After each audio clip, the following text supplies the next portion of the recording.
अस्सलाम वालेकुम। बिहाड़ी goat farm Mohammad Shahid. हाँ जी वीरो की हाल आ? ठीक हो? अच्छा वीरो, अज आपां बकरियां वास्ते लूसन जिहड़ा है वा वो अज बीजन लगे हैं। तो जिस तरह कि मैं पहले वीडियो दे विच दस्सिया सी कि जमीन की जिस तरह जिहड़ी तैयारी कीती हैगी आ ते वो भी मैं दोस्तां नूं दस्सिया होया वा। ते अज फाइनल जिहड़ा है ना, अज लूसन जिहड़ा वा बीज देना वा। ते एक बंदा जिहड़ा है वा जिहदे अल मैं कैमरा मार रहा, वो DAP का छट्टा दे रहा वा।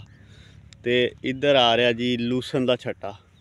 यह जिहड़ा जी लूसन का बीज जिहड़ा वा उहदा छट्टा आ रहा वा।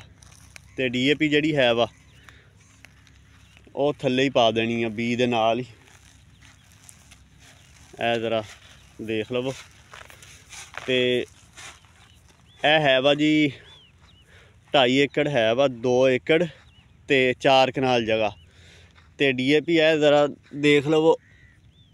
है जी सर सब्ज DAP पानी हैगी आ।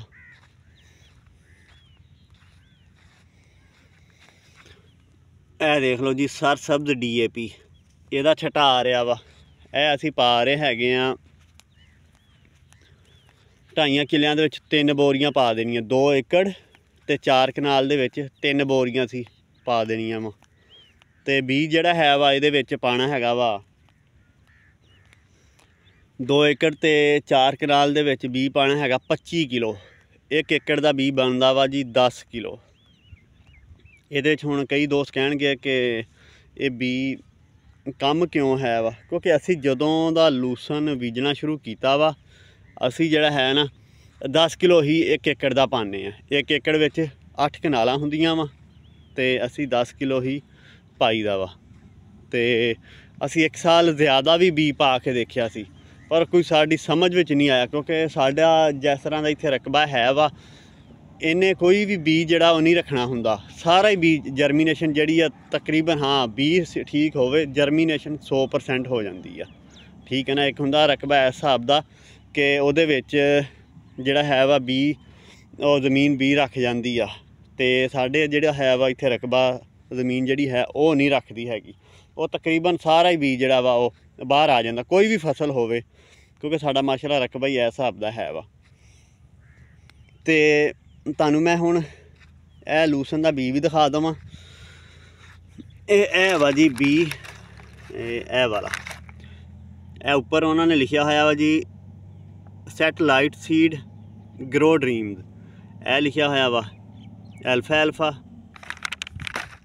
ਤੇ ਇੱਧਰਲੀ ਸਾਈਡ ਤੇ ਵੀ ਉਹਨਾਂ ਨੇ ਇਹ ਲਿਖਿਆ ਹੋਇਆ ਵਾ, ਇਹਦੀ ਐਕਸਪਾਇਰੀ ਵਗੈਰਾ ਹਰ ਚੀਜ਼ ਜਿਹੜੀ ਹੈ ਵਾ ਉਹਨਾਂ ਨੇ ਇਹ ਲਿਖੀ ਹੋਈ ਆ। ਤੇ ਇਹ ਪੈਕ ਹੈਗੀ ਆ ਜੀ 1 ਕਿਲੋ ਦੀ। ਇਹ ਅਸੀਂ 25 ਪੈਕਟ ਲਿਆਂਦੇ ਆ ਤੇ ਆ 10 ਪੈਕਟ ਫਿਲਹਾਲ ਖੋਲ੍ਹੇ ਆ ਤੇ ਬਾਕੀ ਐਸ ਗੱਟੂ ਦੇ ਵਿੱਚ ਹੈ ਵਾ, ਆ ਤੋੜੇ ਦੇ ਵਿੱਚ ਬਾਕੀ ਪਏ ਆ। ਤੇ ਇਹ ਬੀਜ ਕਈ ਦੋਸਤ ਹੁਣ ਪੁੱਛਣਗੇ ਕਿ ਕੀ ਰੇਟ ਆਇਆ ਹੈਗਾ। ਇਹ ਬੀਜ ਸਾਨੂੰ ਮਿਲਿਆ ਹੈਗਾ ਜੀ 1400 ਰੁਪਏ ਕਿਲੋ। ਨਾਮ ਉੱਪਰ ਜੋ ਲਿਖਿਆ ਹੋਇਆ ਉਹ ਵੀ ਮੈਂ ਤੁਹਾਨੂੰ ਦੱਸ ਦਿਆਂ। ਅਸੀਂ ਮੁਸਲਸਲ 3 ਸਾਲ ਹੋ ਗਏ ਆ ਇਹਨਾਂ ਕੋਲੋਂ ਹੀ ਬੀਜ ਲਈਦਾ ਵਾ ਹਾਸਲਪੁਰੋਂ। ਠੀਕ ਆ। ਤੇ ਹਾਸਲਪੁਰ ਬੀਜ ਅਸੀਂ ਲੈ ਕੇ ਆਉਂਦੇ ਆ। ਇਹਨਾਂ ਦਾ ਬੀਜ ਤਕਰੀਬਨ ਠੀਕ ਹੀ ਹੁੰਦਾ ਵਾ। ਬਾਕੀ ਜੇ ਕਹੀਏ ਕਿ ਲੰਬਾ ਚੱਲਦਾ, ਇਹ ਬਾਕੀ ਹਰ ਇਨਸਾਨ ਦੀ ਆਪਣੀ ਕੇਅਰ ਦੇ ਸਿਰ 'ਤੇ ਆ ਕਿ ਕਿੰਨਾ ਕੁ ਲੰਬਾ ਇਹ ਬੀਜ ਚੱਲ ਸਕਦਾ ਵਾ। ਕਿਉਂਕਿ ਅਸੀਂ ਜਦੋਂ ਪਹਿਲੇ ਸਾਲ ਇਹਨਾਂ ਕੋਲ ਲੈ ਕੇ ਆਏ ਸੀ ਤੇ ਆ ਤੀਸਰਾ ਸਾਲ ਹੋ ਗਿਆ ਸਾਨੂੰ ਇਹਨਾਂ ਕੋਲ। ਪਹਿਲੇ ਸਾਲ ਜਿਹੜਾ ਅਸੀਂ ਲਿਆਂਦਾ ਸੀ ਉਹ ਤਕਰੀਬਨ ਸਾਡਾ 2 ਸਾਲ ਉਹ ਚੱਲ ਗਿਆ ਸੀਗਾ।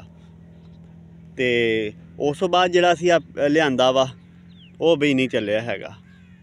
ਤੇ ਇਸ ਦਫਾ ਤੀਸਰਾ ਸਾਲ ਹੈ ਉਹਨਾਂ ਕੋਲ ਲੈ ਕੇ ਆਏ ਆ।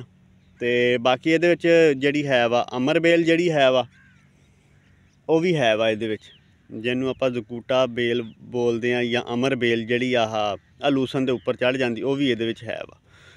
ਤੇ ਬਾਕੀ ਜਦੋਂ ਉਹਨਾਂ ਨੂੰ ਕਹੀਏ ਕਿ ਯਾਰ ਅਮਰ ਬੇਲ ਤੋਂ ਪਾਕ, ਉਹ ਕਹਿੰਦੇ ਵੀ ਇਹਦੇ ਵਿੱਚ ਹਲਕੀ ਫੁਲਕੀ ਇਹਦੇ ਵਿੱਚ ਹੋਣੀ ਆ।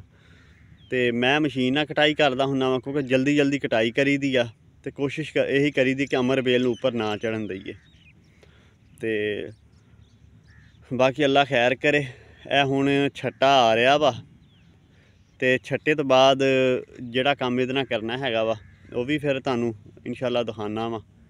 ਤੇ ਇਹ 20 दरा दोबारा फिर दरा देख लवो। ठीक है, ਇਹ ਪੈਕਟਾਂ ਵਿੱਚ ਹੈ ਵਾ, किलो ਦੀ ਪੈਕ ਆ। ਤੇ ਕਿਉਂਕਿ ਬਾਕੀ ਇਸ ਤੋਂ ਪਹਿਲੇ ਅਸੀਂ ਜਦੋਂ ਪਹਿਲੇ ਸਾਲ ਅੱਜ ਤੋਂ ਕੋਈ 4 ਸਾਲ ਪਹਿਲੇ ਜਦੋਂ ਬੀਜਿਆ ਸੀ, ਅਸੀਂ ਮਹਿੰਗਾ ਬੀਜ ਵੀ ਲੈ ਕੇ ਦੇਖਿਆ, ਸਾਡੀ ਸਮਝ ਵਿੱਚ ਨਹੀਂ ਆਇਆ ਬਈ, ਕਿਉਂਕਿ ਮਹਿੰਗਾ ਬੀਜ ਜਿਹੜਾ ਹੈ ਵਾ, ਕਿਉਂਕਿ ਸਾਨੂੰ ਤਾਂ ਇਹੀ ਨਜ਼ਰ ਆ ਰਿਹਾ ਵਾ, ਕਿਉਂਕਿ ਨਾ ਤਾਂ ਉਹ ਲੰਬਾ ਚੱਲਦਾ ਵਾ, ਇਹਦੇ ਨਾਲੋਂ ਵੀ ਆ ਸਸਤਾ ਬੀਜ ਜਿਹੜਾ ਹੈ ਇਹੀ ਲੈ ਲਈਦਾ। ਇਸ ਤੋਂ ਹੀ ਸਸਤਾ ਹੈ ਸੀ, ਅਸੀਂ ਉਹ ਨਹੀਂ ਲਿਆ ਹੈਗਾ। ਤੇ ਅਸੀਂ ਲੈ ਕੇ ਫਿਰ ਅੱਜ 1400 रुपये किलो वाला है वा, ये लैके आए हैं। तो इंशाल्लाह अमर बेल जी है वा, वह भी इस दफ़ा सोचा वा, देखो अगर जो वो काम अगर जो किया तो इंशाल्लाह वो भी दोस्तों नाल जरूर शेयर करांगा। फिलहाल जो है अज ये बजाई कर रहे हैं, तो बाकी इनू हुण छट्टा दे के बाकी अगे अगे जो इहदे नाल करना है वो भी मैं दोस्तों नाल फिर शेयर करदा। हाँ जी दोस्तों, ए ज़रा देख लवो कि लूसन का बीज जड़ा ना, इहदा असीं दोहरा छट्टा दे रहे हैं। ठीक है, दोहरा छट्टा दे रहे हैं क्योंकि 25 किलो बीज सी ना, तो पहले एक दफ़ा छट्टा देता सिंगल छट्टा, तो हुण दोहरा छट्टा आ रहा वा। ए ज़रा चेक कर लवो। तो इस साइड ते जिहड़ा है वा खाद भी उस तरह ही, पहले सिंगल छट्टा दिता वा, तो हुण जिहड़ा वा दोहरा छट्टा आ रहा वा।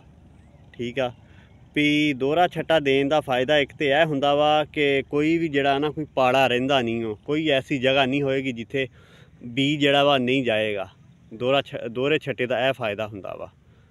तो यह हुण दोहरा छट्टा आ रहा वा, ए ज़रा आ देख लवो। क्योंकि जो कोई नया दोस्त लूसन काश्त करेगा परेशानी ना उन्होंने बने। ठीक है ना, सिंगल छट्टा पहले एक दफ़ा दिता वा, हुण दोहरा छट्टा उस जगह ते हुण फिर दूसरी दफ़ा हुण छट्टा दे रहे हैं। इहदे नाल यह है कि कोई पाड़ा नहीं रहेगा, फिर बहुत अच्छी जर्मीनेशन जी है ना, बहुत अच्छा बराबर लूसन जड़ा ना वो उगेगा। तो खाद भी इस तरह बराबर पै गई है।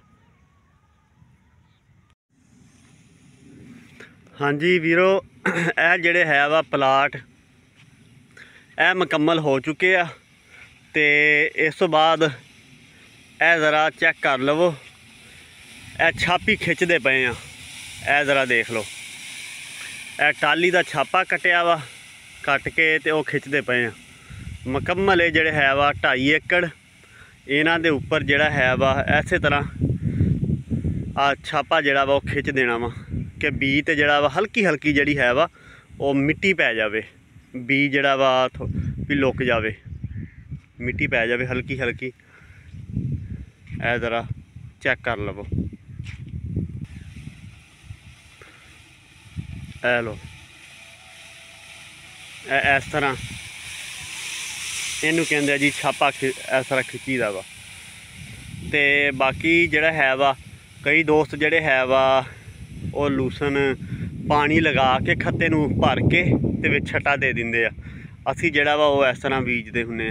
पिछले साल भी इस तरह बीजिया सीगा, एक खत्ता जड़ा वा वो बीजिया सीगा, पानी लगा के विच छट्टा देता सीगा, ते एक खत्ता जड़ा है सीगा वो इस तरह छापी खिंची सी।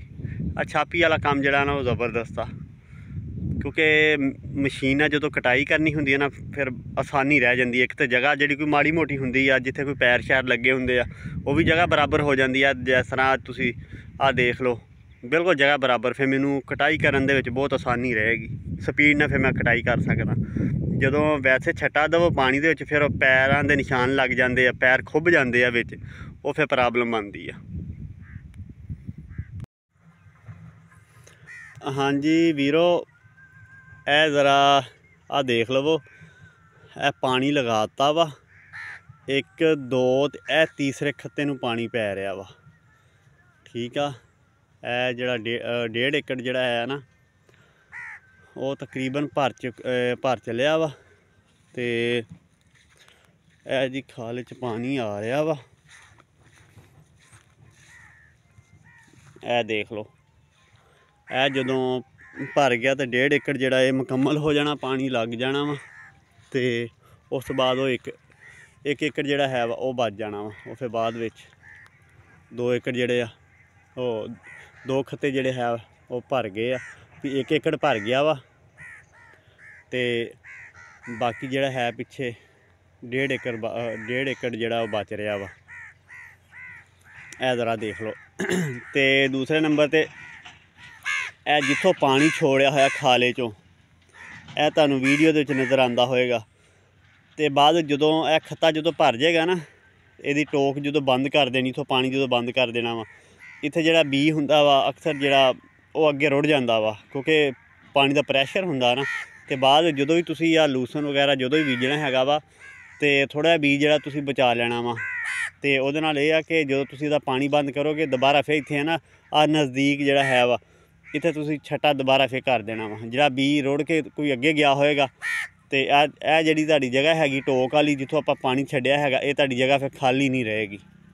ਠੀਕ ਆ, ਇਹ ਜਗ੍ਹਾ ਖਾਲੀ ਨਹੀਂ ਰਹਿਣੀ ਹੈਗੀ ਫਿਰ। ਤੇ ਉਸ ਤੋਂ ਬਾਅਦ ਕੱਲ੍ਹ ਸੁਬਾਹ ਆ ਕੇ ਜਿਹੜਾ ਵਾ ਕੋਈ ਵੀ ਦੋਸਤ ਅਗਰ ਲੂਸਨ ਇਸ ਤਰ੍ਹਾਂ ਕਾਸ਼ਤ ਕਰਦਾ ਵਾ, ਤੇ 24 ਘੰਟੇ ਬਾਅਦ ਜਿਹੜਾ ਨਾ ਨਜ਼ਰ ਮਾਰੋ ਸਾਰੇ ਪਾਸੇ ਘੁੰਮ ਕੇ। ਅਗਰ ਕੋਈ ਕੀੜੇ ਵਗੈਰਾ ਆ ਜਾਂਦੇ ਆ, ਅਕਸਰ ਆਪਾਂ ਦੇਖਦੇ ਹਾਂ ਕਿ ਜਦੋਂ ਵੀ ਆ ਲੂਸਨ ਹੋ ਗਿਆ ਜਾਂ ਬਰਸੀਨ ਹੋ ਗਿਆ, ਜਦੋਂ ਆਪਾਂ ਇਹਨੂੰ ਬੀਜਦੇ ਹਾਂ ਤੇ ਅਕਸਰ ਕੀੜੇ ਆ ਕੇ ਤੇ ਬੀਜ ਚੁਗਣਾ ਸ਼ੁਰੂ ਕਰ ਦਿੰਦੇ ਆ, ਤੇ ਉਹ ਫਿਰ ਕਾਫੀ ਨੁਕਸਾਨ ਕਰ ਦਿੰਦੇ। ਉੱਥੇ ਜਿਹੜਾ ਹੈ ਵਾ ਤੁਸੀਂ ਟਾਈਗਰ ਪਾਊਡਰ ਜਿਹੜਾ ਵਾ ਉਹਦਾ ਇਸਤੇਮਾਲ ਕਰੋ। ਜਿੱਥੇ ਤੁਹਾਨੂੰ ਪਤਾ ਕਿ ਇੱਥੇ ਕੀੜੇ ਆ ਕੇ ਬੀਜ ਲਿਜਾ ਰਹੇ ਹੈਗੇ ਆ, ਤੇ ਉੱਥੇ ਫਿਰ ਟਾਈਗਰ ਪਾਊਡਰ ਸਿੱਟ ਦਿਓ, ਫਿਰ ਕੀੜੇ ਵੀ ਉੱਥੋਂ ਬੀਜ ਨਹੀਂ ਲੈ ਕੇ ਜਾਣਗੇ। ਅਗਰ ਜੇ ਨਾ ਤੁਸੀਂ ਇਹਦਾ ਖਿਆਲ ਕੀਤਾ, ਉਹ ਇੰਨਾ ਕੁ ਬੀਜ ਇੰਨੀ ਕੁ ਸਪੀਡ ਵਿੱਚ ਲੈ ਕੇ ਜਾਂਦੇ ਆ ਕਿ ਉਹ ਘੰਟਿਆਂ ਦੇ ਹਿਸਾਬ ਦੇ ਨਾਲ ਇੰਨਾ ਕੁ ਬੀਜ ਲੈ ਜਾਂਦੇ, ਜਿੱਥੋਂ ਚੱਕਣਗੇ ਉਹ ਫਿਰ ਉੱਥੇ ਲੂਸਨ ਹੋਣਾ ਹੀ ਨਹੀਂ ਹੈ। ਚਾਹੇ ਲੂਸਨ ਹੋਵੇ ਚਾਹੇ ਬਰਸੀਨ ਹੋਵੇ, 24 ਘੰਟੇ ਬਾਅਦ ਲਾਦ ਵੀ ਨਜ਼ਰ ਮਾਰਨੀ ਆ ਕਿ ਕੀੜੇ ਤਾਂ ਨਹੀਂ ਆਏ ਦੁਬਾਰਾ, ਵੀ ਕੀੜੇ ਤਾਂ ਨਹੀਂ ਆ ਕੇ ਬੀ ਵਗੈਰਾ ਚੱਕ ਰਹੇ ਹੈਗੇ। ਅਗਰ ਚੱਕ ਰਹੇ ਹੋਣ ਤਾਂ ਉੱਥੇ ਟਾਈਗਰ ਪਾਊਡਰ ਜਿਹੜਾ ਵਾ ਉਹਦਾ ਇਸਤੇਮਾਲ ਕਰਿਆ ਕਰੋ, ਤੇ ਦੁਬਾਰਾ ਫਿਰ ਉੱਥੇ ਕੀੜੇ ਜਿਹੜੇ ਆ ਨਾ ਉਹ ਨਹੀਂ। ਉਹ ਤਕਰੀਬਨ ਜਿੰਨੀ ਦੇਰ ਤੱਕ ਇਹ ਜੰਮਦਾ ਨਹੀਂ ਹੈਗਾ, ਜਦੋਂ ਇਹਦੀ ਜਰਮੀਨੇਸ਼ਨ ਹੋ ਜਾਂਦੀ ਆ, ਫਿਰ ਕੋਈ ਵੀ ਚੀਜ਼ ਇਹਨੂੰ ਕੋਈ ਨੁਕਸਾਨ ਨਹੀਂ ਪਹੁੰਚਾ ਸਕਦੀ। ਉਨੀ ਦੇਰ ਤੱਕ ਹੀ ਹੁੰਦਾ ਵਾ ਜਿੰਨੀ ਦੇਰ ਤੱਕ ਇਹ ਲੂਸਨ ਦੀ ਜਰਮੀਨੇਸ਼ਨ ਹੋ ਨਹੀਂ ਜਾਂਦੀ, ਇਹ ਵੀ ਪੌਦਾ ਥੋੜ੍ਹਾ ਜਿਹਾ ਉੱਪਰ ਜ਼ਮੀਨ ਤੋਂ ਬਾਹਰ ਨਿਕਲ ਨਹੀਂ ਆਉਂਦਾ ਹੈਗਾ, ਉਨੀ ਦੇਰ ਤੱਕ ਇਹਦਾ ਖਤਰਾ ਹੁੰਦਾ ਵਾ। ਜਦੋਂ ਇਹ ਪੌਦਾ ਨਿਕਲ ਜਾਂਦਾ ਵਾ ਥੋੜ੍ਹਾ ਜਿਹਾ, ਫਿਰ ਨਾ ਕੋਈ ਕੀੜਾ ਪਤੰਗਾ ਇਹਦਾ ਕੋਈ ਨੁਕਸਾਨ ਨਹੀਂ ਕਰ ਸਕਦਾ ਹੈਗਾ। ਇਹਦਾ ਇਲਾਜ ਵੀ ਤੁਹਾਨੂੰ ਦੱਸ ਦਿੱਤਾ, ਟਾਈਗਰ ਪਾਊਡਰ ਹੈ। ਤੇ ਅੱਜ ਤਾਰੀਖ ਹੈਗੀ ਆ 8 ਅਕਤੂਬਰ ਹੈ ਜੀ। 8 ਅਕਤੂਬਰ ਨੂੰ ਅੱਜ ਆਪਾਂ ਲੂਸਨ ਜਿਹੜਾ ਵਾ ਕਾਸ਼ਤ ਕਰ ਲਿਆ ਵਾ, 2.5 ਏਕੜ 2 ਏਕੜ ਤੇ 4 ਕਨਾਲ। ਓਕੇ ਜੀ, ਅੱਲਾ ਹਾਫਿਜ਼।